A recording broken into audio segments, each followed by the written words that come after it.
Hello, and welcome to my What the F podcast. I'm Tina, your IVF mindset and fertility coach and mum of a miracle boy after 4 years of IVF treatment. If you're in the IVF trenches or going through the loneliness, soul-destroying and tears of infertility, then you're in the right place. You are not alone in this. I'm here to help you be kinder to yourself, even in the toughest moments when you feel so frustrated and overwhelmed and feel like giving up. Together, we will help you to find happiness and peace during one of the toughest chapters of your life. And if there is just one thing that you take away from this podcast and work on, then my heart is already full. Hey, beautiful souls, and welcome back to What the F from Infertility Exhaustion to Peace. I'm Tina, and today we're talking about something that I definitely felt during my own IVF journey, and that's the toll this whole journey has on your friendships. If you've ever felt like friends are drifting away, don't really get what you're going through, or even unintentionally say things that hurt, then this episode is for you.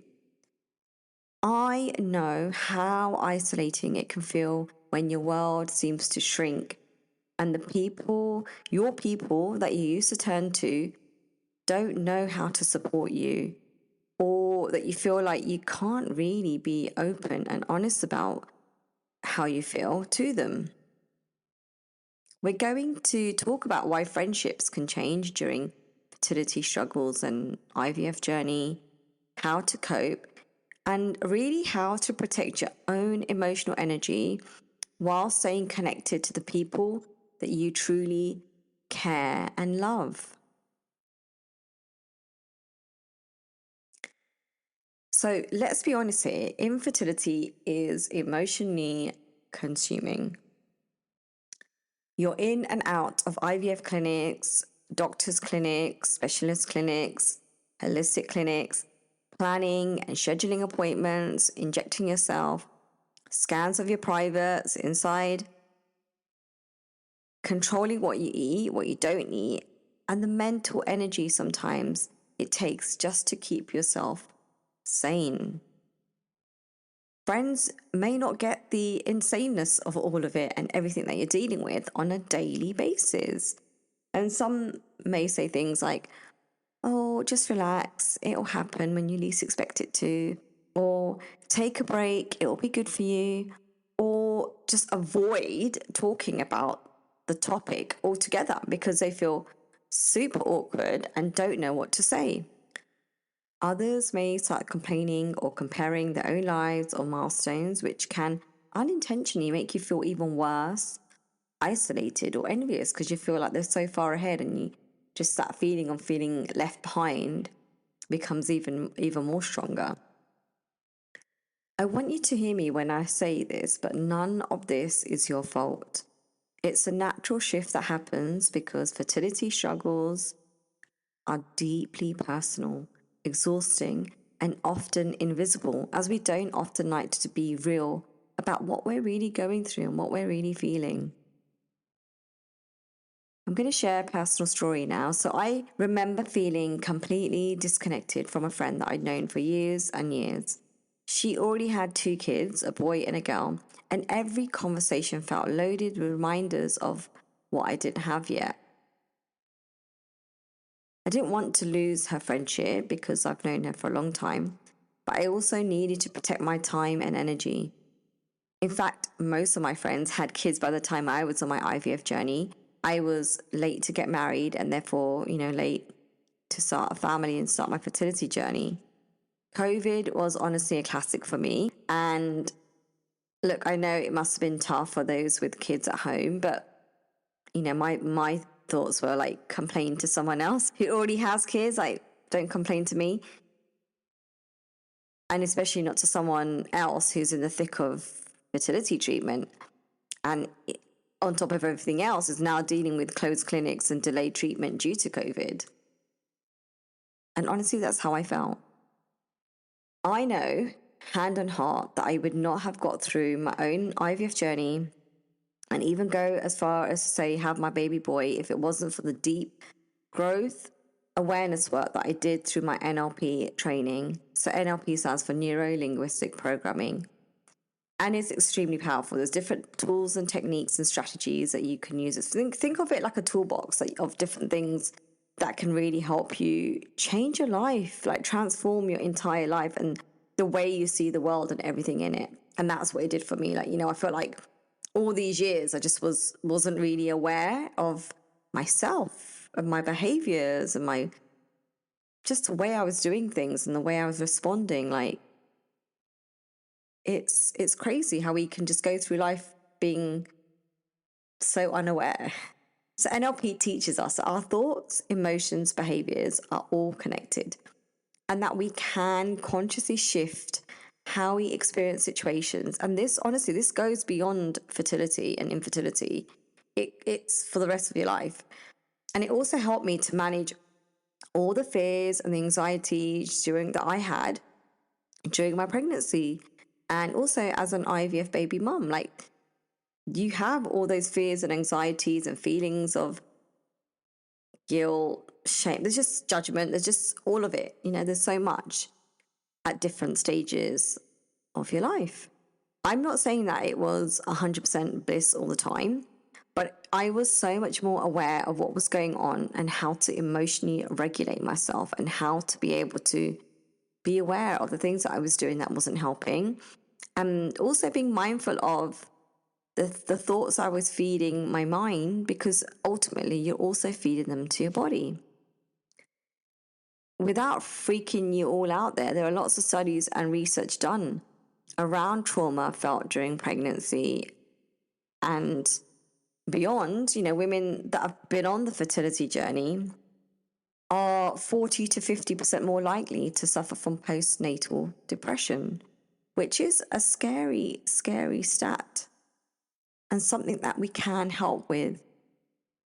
If we are more aware of this fact, but also if we know how we can help ourselves. And I think that's the important bit. So anyway, I digress. Back to friends and infertility. So friendships may change. Actually, let's be bold. Let's just be bold and say friendships do change, right? That is really what happens. That is the reality. And while you can't control what others do, you can control your own response and your own thoughts around it all. So reframing is an NLP tool, and reframing helps you release things like resentment, guilt, or comparison, and it helps you focus on what really helps you and your emotional well-being. So in the simplest ways, like, think of your brain like a network of paths. Some are old habits that keep you stuck in comparison, hurt, or anxiety, or even self-blame, judgment, shame. NLP techniques help you to create new pathways, so they are changing how you feel and respond to things that would otherwise trigger you, including, the changes and the changing dynamics of friendships. And honestly, the amount of shitty things I heard from my friends, unintentionally, they weren't being mean or trying to hurt me, but they just didn't have a clue what I was going through. And they would say things like, oh, well, at least you can spend all your money on yourself, like going on holidays, and, you don't have all these extra expenses that you have when you've got kids, or, it's just stop thinking about it too much and focusing on it too much and it will happen. Or did I tell you the story about how my friends, cousins, friends, sister stopped trying so hard, stopped IVF treatment, and then 6 months later, she got pregnant naturally. Blah, blah, blah, blah, blah. Like, I love these stories, but don't tell them to me right now because they are triggering the hell out of me. And this is what happens sometimes, because your friends don't often know, unless they've been through the journey themselves, they don't know what you're going through. Just processing some of the stuff that you're going through. So I want you to write down all the feelings that you have around your friendships right now, and, really be honest. No need to sugarcoat here. No one's judging you. No one's reading it. So be honest about those feelings, whether it's anger, hurt, sadness, confusion, frustration. And I don't want you to hold back. So don't hold back. Let it all out. Don't try and be polite, as, like I said, no one's going to read it. So be as honest, upfront, brutal as you need to be.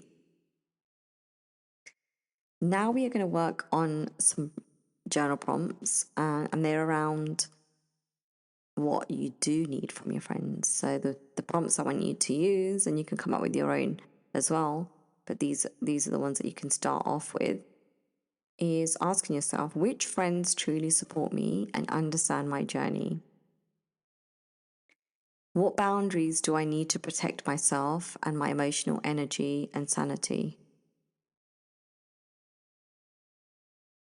How can I talk about what I need from my friends without feeling bad? And you can also add your own, but those are just a few to keep you, to start you off and to keep you going. Okay, now step 2 is a visualization exercise. So you can do this when you've got some spare time, but also somewhere quiet where you're not going to be distracted. So I want you to first close your eyes and take a few deep breaths. I want you to visualize yourself surrounded by people who get you, who lift you up, who are emotionally present. Notice how your body feels as you imagine this love, compassion, and unconditional support surrounding you like a warm glow, a warm bubble. Do this as often as needed whenever you feel loneliness or misunderstanding creeping in. This tool works because it essentially trains your brain to focus on the positive connections instead of the negative comparisons that we sometimes get caught up in. Also helping you rewiring neural pathways to feel more calm, supported, resilient, and connected to yourself. Now, I know a lot of people don't like the word resilient, but when I do refer to resilience in my definition in this context, resilience is about bending without breaking. So it's feeling your feelings fully, learning from them, and discovering ways to keep moving forward without completely falling apart, but having that quiet strength deep within. Processing the shifts in friendship is about owning your feelings, not hiding away from them or pushing them away. Your own grief, frustration, or jealousy is all real and normal, like so normal when you're going through this all. Setting boundaries with people who drain your energy is okay. It's actually the first thing that you should be doing and prioritizing because no one else is going to. And choosing to focus on supportive connections rather than trying to force relationships that no longer serve you is also okay. I want you to remember that friendships doesn't have to be all or nothing. Some people will step back temporarily, and that's also okay. But the key is to really stay gentle with yourself and allow your friendship circle to evolve naturally without forcing it. Friendships shouldn't be hard work. They should feel easy. They should feel soft. They should be, they shouldn't feel like hard work. Choosing to focus on friendships that don't feel hard is also okay. So remember, less is more, quality over quantity. So I've got a client story that I want to share with you today. I worked with a client recently who felt abandoned when her best friend stopped calling during her own IVF journey. And using NLP and journaling and other NLP tools and techniques, she recognized that her friend wasn't rejecting her, but it was discomfort and uncertainty behind that behavior. And she didn't see that at the start. So she practiced reframing and reached out and was open and honest about what was going on and how she was truly feeling and all the things that she was going through, because she never really explained it properly. Not that you have, not that you owe an explanation to anyone, but if you do want to nurture your friendships, and being honest about what you're going through is kind of like the first step. And, after all of that and her honesty and opening up, their friendship didn't just survive, it deepened. It got so much stronger. So what I want you to take away from all of this is that friendships can and do change during infertility, and that is completely normal. You can't control others in life, but you can control how you feel and respond, and the stories that you tell yourself on repeat, like day in, day out.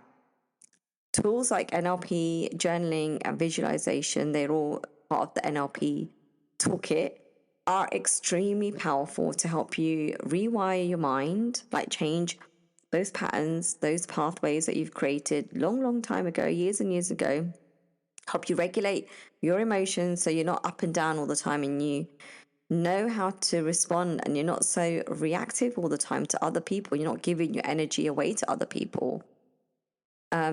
Also protecting your energy. So whilst it's not about giving away, it's also protecting your energy, creating those boundaries, and rewiring your thought patterns at deep subconscious level, not just at the surface level where, a couple of months down the line, you still feel all those feelings, habits, thoughts creeping back in again. That's not long lasting, that's not going to work. So we have to go deep.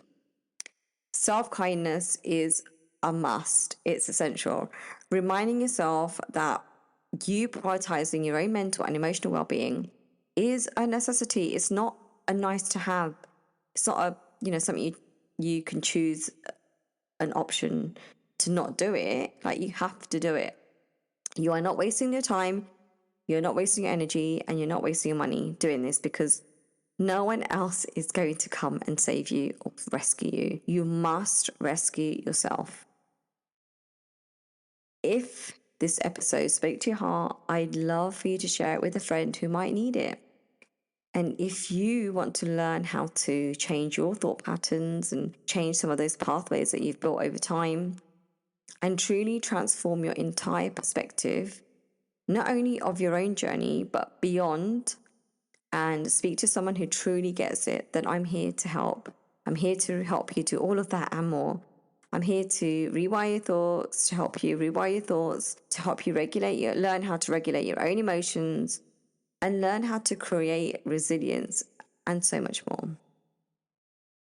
So for now, take care of yourself, be gentle, and remember that you are incredible, no matter what anyone else says or how they treat you. If you found today's conversation helpful, I'd love for you to subscribe, rate, and leave a review. Your support helps others to find the safe space, and I'm so grateful for that. And if you're ready to take the next step in your fertility journey, get in touch with me. I'm here to help, guide, and support you through this process. So whether you need help shifting your mindset or just someone to listen, I'm with you every step of the way. I want you to remember that your fertility journey is uniquely yours, and that is enough. Take care of yourself, be kind to yourself, be gentle, and trust that you are incredible.